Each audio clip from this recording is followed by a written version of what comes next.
الحمد للہ رب العالمین الصلاۃ والسلام علی رسولہ الامین وعلی آلہ وصحبہ اجمعین وعلی من تبعہم بإحسان الی یوم الدین اما بعد فقد قال اللہ تعالی فی القرآن المجید فاعوذ باللہ من الشیطان الرجیم بسم اللہ الرحمن الرحیم تبت یدا ابی لہب وتب ما اغنى عنہ مالہ وما کسب سیصلی نارا ذات لہب وامرأتہ حمالۃ الحطب فی جیدها حبل من مسد۔ صدق اللہ مولانا العظیم۔ محترم بزرگوں، عزیز ساتھیوں، نوجوانوں، السلام علیکم ورحمۃ اللہ وبرکاتہ۔ آپ کے سامنے ابھی قرآن پاک کی 111ویں سورہ لہب تلاوت کی گئی۔ اس سے پہلے سورہ کافرون ہے اور اس کے بعد سورہ اخلاص ہے۔ قرآن پاک میں یہی ایک ایسی سورہ ہے جس میں کسی کافر کا نام لیا گیا ہے۔ قرآن میں کسی کافر کا نام نہیں لیا گیا ہے، کرداروں کا ذکر کیا گیا ہے، کیریکٹرز کا ذکر کیا گیا ہے، نام نہیں لیے گئے، لیکن ایک نام لیا ہے قرآن نے۔ ایک اچھے کردار کا نام حضرت زید کا لیا ہے اور ایک برے کردار ابو لہب کا نام لیا ہے قرآن نے۔ حضرت زید بن حارثہ جو منہ بولے بیٹے تھے حضور نبی اکرم کے، ان کا نام جو سب سے پہلے ایمان لانے والوں میں سے 4 ایمان لانے والوں میں سے ایک تھے، ایک ان کا ذکر ہے سورہ احزاب میں۔ میں یہ عرض کر رہا ہوں کہ قرآن پاک کی کچھ باتیں گزشتہ جو 2.5 سالوں سے آپ کے سامنے رکھی گئی ہیں، انشاءاللہ یہ سلسلہ ختم ہونے والا ہے۔ اس میں یہ بتانا مقصود تھا کہ قرآن پاک کی ایک جھلک آپ کے سامنے پیش کی جائے کہ قرآن پاک چاہتا کیا ہے، میسج کیا دیتا ہے، اس میں نظم کیا ہے، یہ کیسے ایک معجزہ ہے۔ اس قسم کی کچھ باتیں آپ کے سامنے رکھی جاتی رہیں۔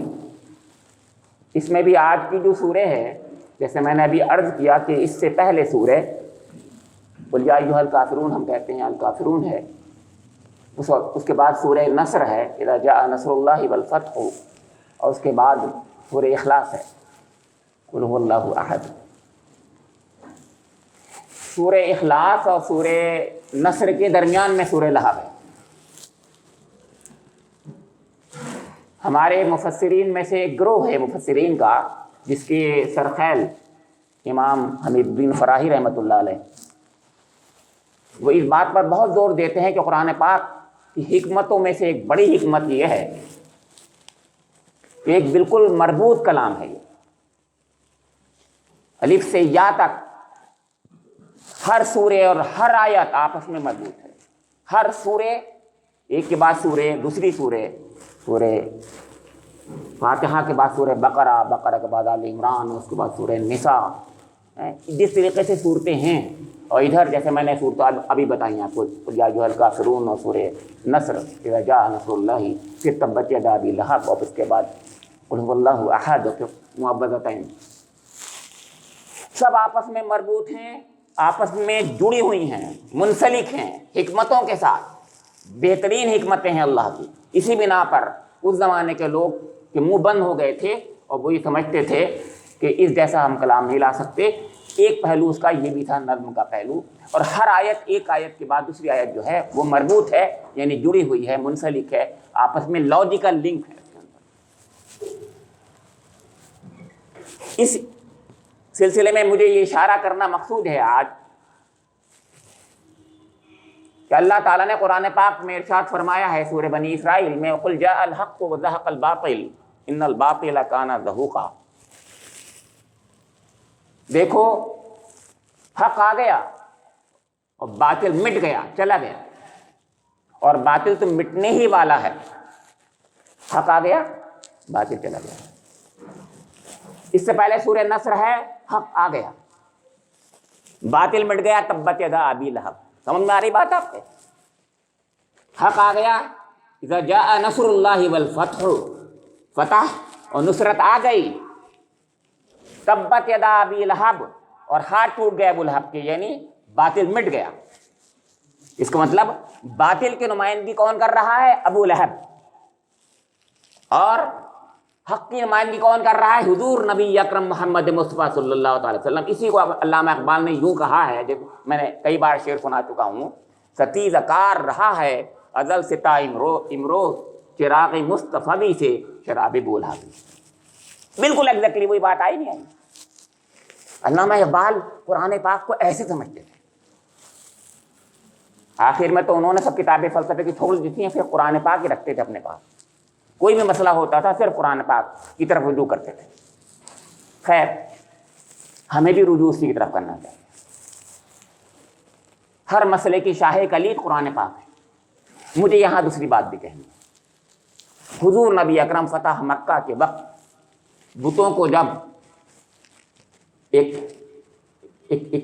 ٹھوکا دے رہے تھے، مار رہے تھے، ہاتھ میں آپ کی ایک لکڑی تھی، مار رہے تھے، تو یہ کہہ رہے تھے لا الہ الا اللہ وحدہ نصر عبدہ وہزم الاحزاب وحدہ۔ یہ بہت مشہور ہے، لا الہ الا اللہ وحدہ، یہ قل یا ایھا الکافرون ہے۔ لا الہ الا اللہ تو ہے، اے کافرو میں اس کی عبادت نہیں کرتا جس کی تم بات کرتے ہو، نہ میں کروں گا، نہ میں نے کی ہے، وغیرہ وغیرہ جو بھی تھا۔ یہ لا الہ الا اللہ وحدہ نصر عبدہ اذا جاء نصر اللہ والفتح۔ سمجھ میں آ رہی بات آپ کی؟ وہزم الاحزاب وحدہ، اور اس اللہ اکیلے اللہ نے لشکروں کو شکست دے دی۔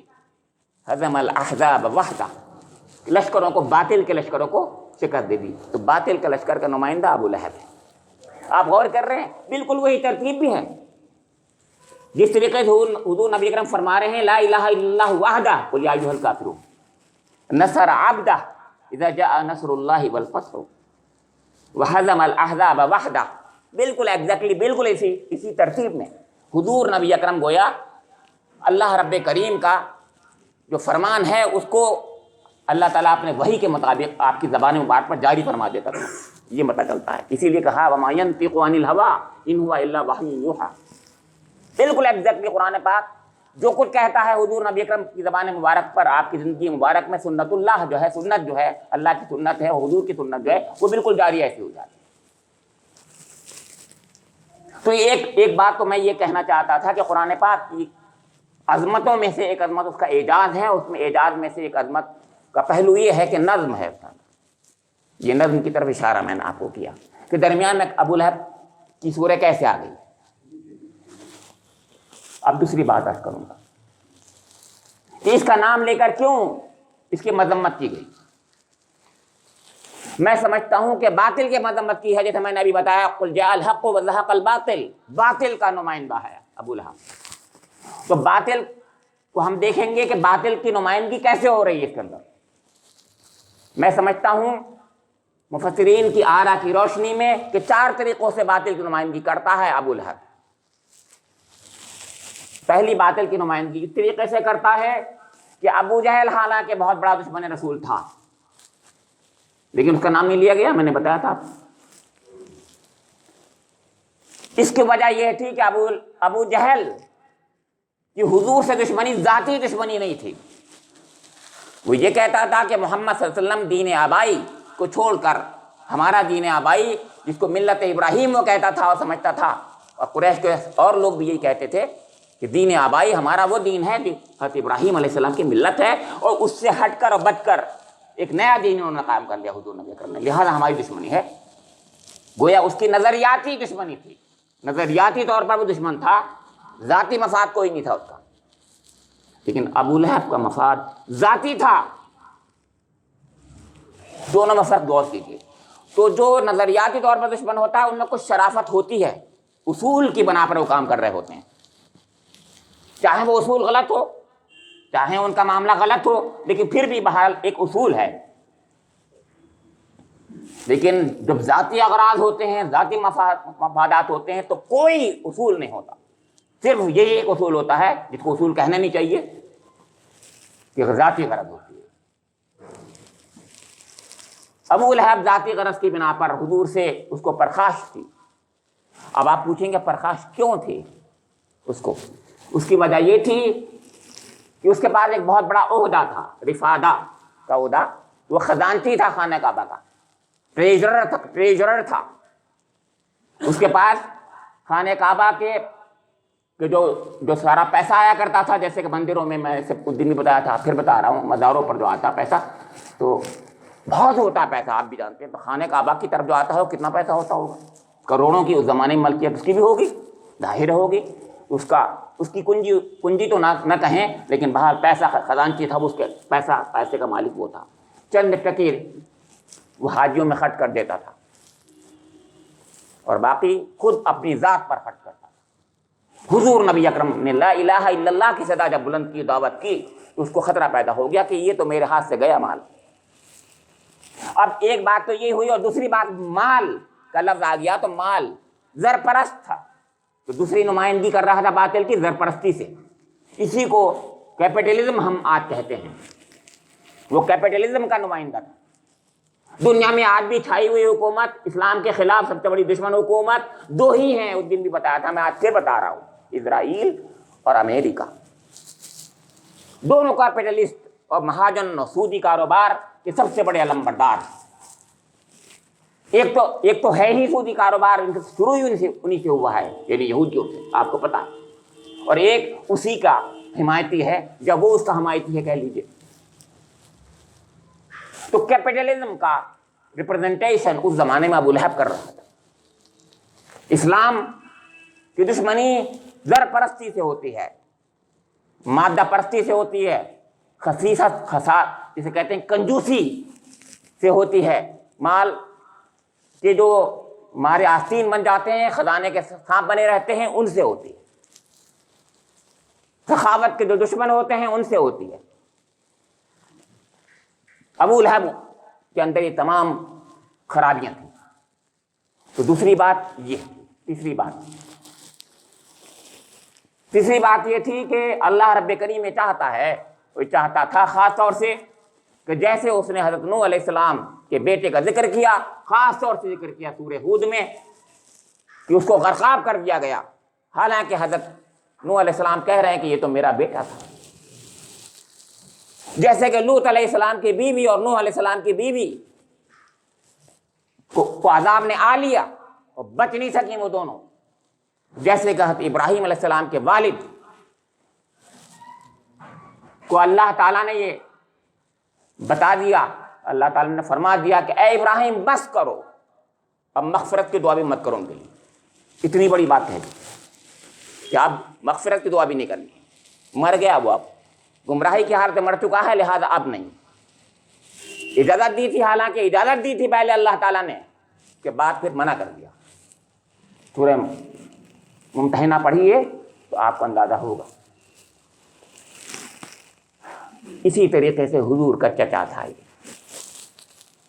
جب ادھر حضرت نوح علیہ السلام کا بیٹا اور بیوی، لوط علیہ السلام کی بیوی اور حضرت ابراہیم علیہ السلام کے والد کا ذکر تھا گزشتہ انبیاء کرام کے تعلق سے، تو حضور کے ساتھ بھی ایک نہ ایک رشتہ پتہ ہونا چاہیے تھا. اس میں بھی اس کی مذمت ہونی چاہیے تھی، ایسی ہی جیسے ان کی مذمت ہوئی تھی. ایک باقاعدہ مثال دی جانی چاہیے تھی قرآن میں، وہ مثال یہ دی.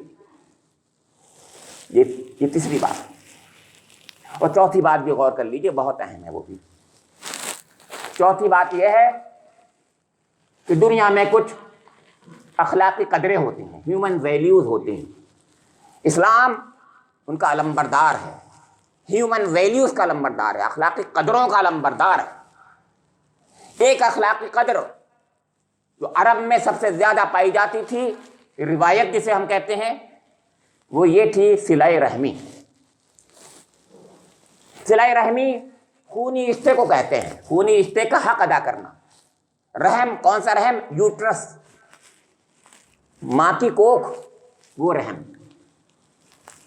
واتقوا اللہ تساءلون بہ والارحام، جب نکاح کا خطبہ ہوتا ہے اس میں ایک آیت جو پڑھی جاتی ہے تساءلون بہ والارحام، اللہ تعالیٰ دہائی دیتا ہے، بتاتا ہے، واسطہ دیتا ہے کہ اس اللہ سے بھی ڈرو، اس رحم کا بھی خیال رکھو جس کی تم دہائی دیتے ہو، جس کے نام پر تم لوگوں سے حق مانگتے ہو. اتنی بڑی بات قرآن میں ہر بار آپ کے سامنے خطبوں میں آتی ہے، یعنی جب نکاح کا خطبہ ہوتا ہے ہر بار پڑھی جاتی ہے۔ اس کا مطلب یہ ہوا کہ یہ بہت اچھی ویلیو ہے، اخلاقی قدر ہے۔ اسی لیے قرآن پاک میں آپ دیکھیں گے کہ سورہ نحل میں جس آیت کو ہمارے خطبہ پیش کرتے ہیں، ان اللہ یأمر بالعدل والاحسان وایتاء ذی القربى وایتاء ذی القربى، یہ کیا ہے؟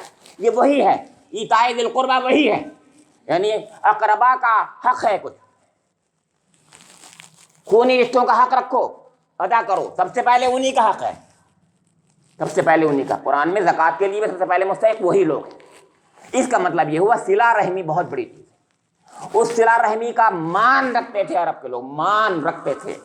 چنانچہ آپ دیکھیے کہ حضور نبی اکرم سے بہت سے لوگ حضور یعنی کلمہ لا الہ الا اللہ محمد رسول اللہ نہیں پڑھا انہوں نے، لیکن آپ کے رشتہ دار جو تھے بنو ہاشم اور بنو مطلب، دونوں آپ کی حمایت میں پیش تھے، حالانکہ کلمہ نہیں پڑھتے حضور کا، لیکن جب دوسرے خاندان کے لوگ، دوسرے قبیلے کے لوگ حضور کے خلاف دشمنی پر آمادہ ہوئے تو انہوں نے کہا دیکھو، بری نظر سے مت دیکھنا محمد کو صلی اللہ علیہ وسلم کو، ہم ہیں اس کے پشت پناہ۔ کیوں کہا تھا انہوں نے؟ کیا کلمہ پڑھ لیا تھا؟ نہ، کلمہ نہیں پڑھا تھا، لیکن یہ کہا تھا کہ صلہ رحمی ہے، خون کا حق ہے، ہم خون دیں گے اپنا۔ اس کو اچھا سمجھا جاتا ہے اسلام میں، ایک اچھی قدر ہے صلہ رحمی۔ صلہ رحمی یاد رکھیے، 4 باتیں میں نے کہیں آج، اور سب میں سبق تھا، سب میں سبق۔ پہلی بات باطل کیا ہے؟ زر پرستی، اس کو سب سے خلاف ہمیں سب بوانگ دہل کہنا چاہیے جیسے قرآن نے کہا۔ دوسری چیز کیا بتائی میں نے آپ کو؟ میں نے بتائی آپ کو کہ چاہے اپنا ہی کیوں نہ ہو، لیکن رشتہ صرف ایمان کا ہے۔ ایمان جوڑ دیتا ہے غیروں سے، اور بھائیوں کو بھائیوں سے کاٹ دیتا ہے اگر کلمہ نہ پڑھے تو۔ باپ بیٹے سے جدا ہو جاتا ہے کلمہ نہیں پڑھتا، جب بیوی شوہر سے جدا ہو جاتی ہے جب کلمہ نہیں پڑھا، آپ کو معلوم ہے، آپ کو پتا، اس کا نکاح ٹوٹ جاتا ہے۔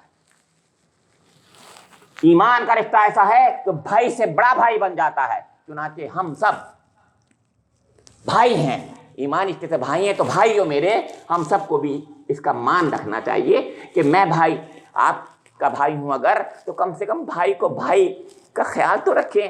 ہم غیبتیں کرتے ہیں پھر بھی، آپ سوچئے تو، بھائی غیبت کر سکتا ہے بھلا؟ بھائی کی بھائی برائی کر سکتا ہے بھلا؟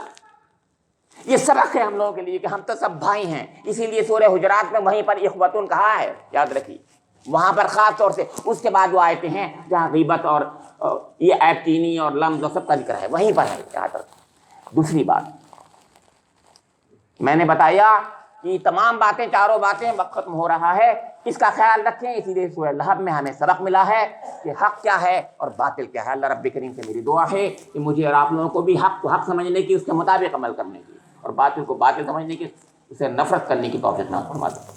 ربنا تقبل منا انک انت السمیع العلیم۔